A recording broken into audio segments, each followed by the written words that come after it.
तुम्ही म्हणजे कोण? तू आणि म्हाळसा असा एकमेकींचा द्वेष करून हाती काहीही लागणार नाही हे तुम्ही का स्वीकारत नाही? पर देवा, तुम्ही माझ्या संग राहावं असं मला वाटलं, यात माझं काही चुकलं आहे का जी?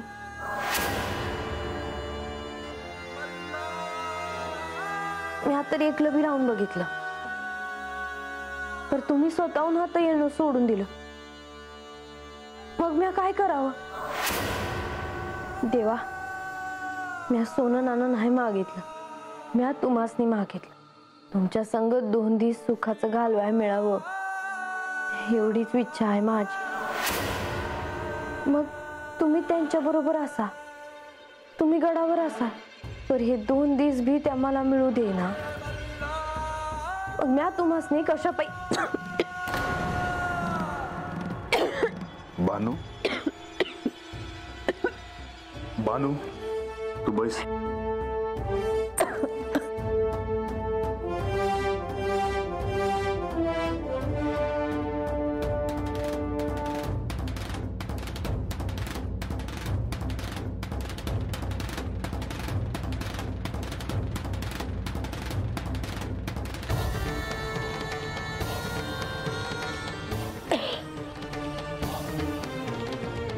बानू,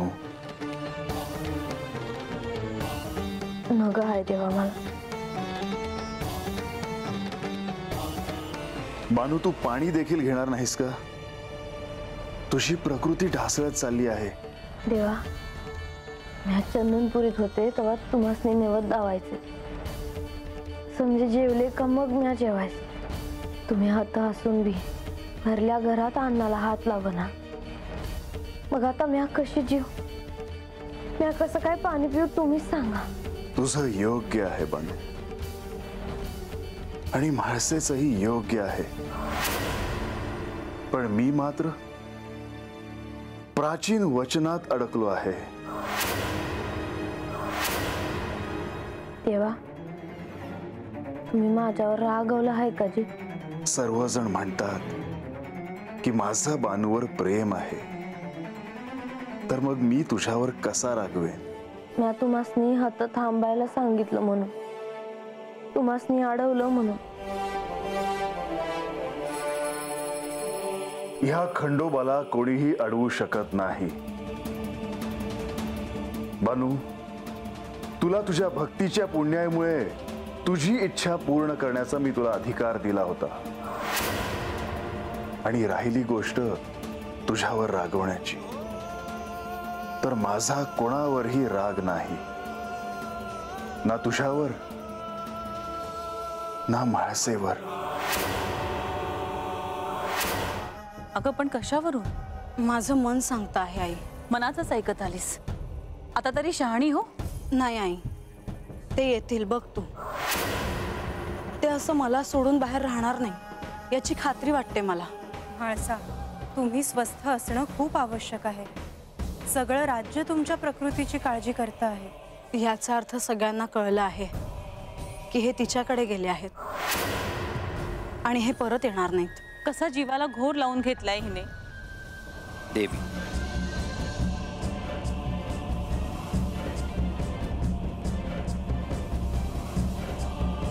देवाने तुमच्यासाठी संदेश दिला आहे. मी म्हणाले होते ना. हा, आधी काय संदेश आहे ते पाहूया. माधवी, घे. यो संदेश फक्त देवीच्या हातात द्यायला सांगितला आहे.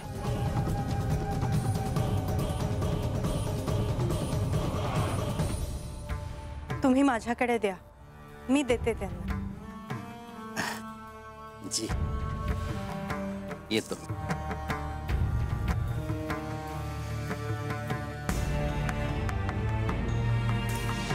मी येते, तुम्ही काळजी घ्या. काही लागलं तर मला सांगा. हो देवी.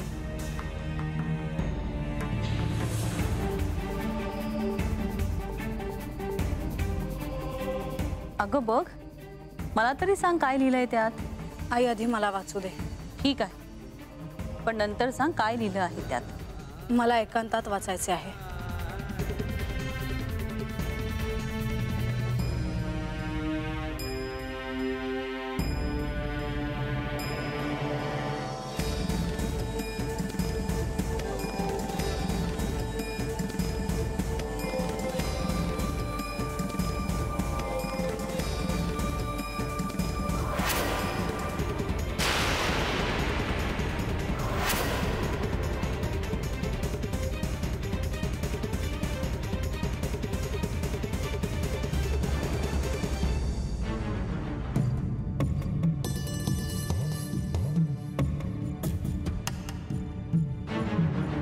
देवी, तुम्ही कधी आलात? जेव्हा तुम्ही ध्यानस्थपणे श्री खंडेरायांशी संवाद साधत होता, होय ना?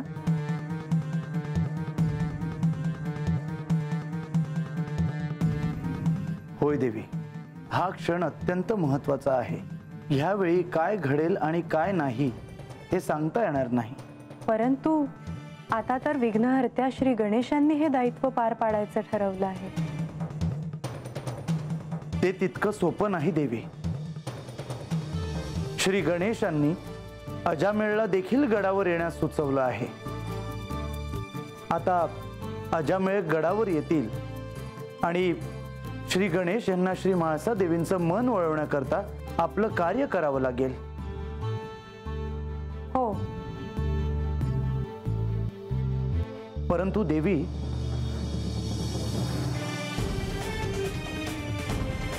हे कार्य ह्यासाठी अवघड आहे की श्री म्हाळसा देवी श्री गणेश यांच्या प्रयत्नांना सहजासहजी यश येऊ देणार नाहीत.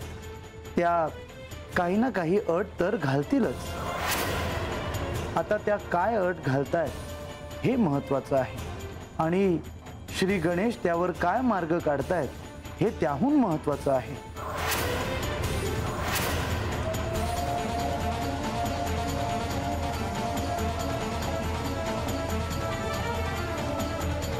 माझ्यावर इतकं प्रेम करता असं म्हणता, मग असे का वागत आहात माझ्याशी?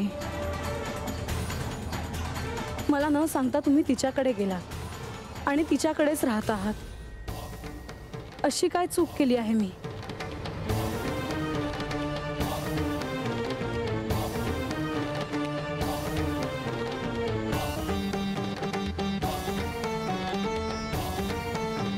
अशी शिक्षा का देत आहात मला? तुम्ही नाही आलात तर मीही तुमचं ऐकणार नाही.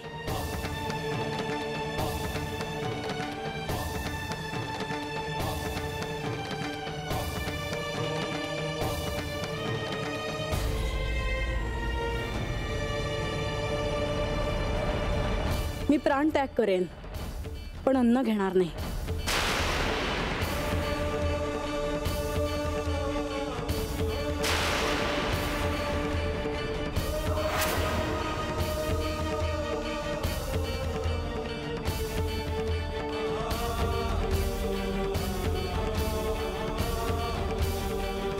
बानू,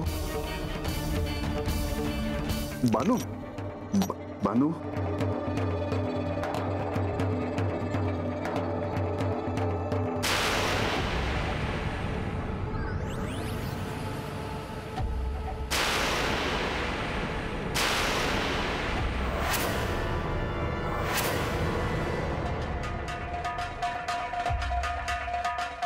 माझे ठरले आहे की जोवर स्वतः हे मला घास भरवत नाही तोपर्यंत मी अन्न ग्रहण करणार नाही.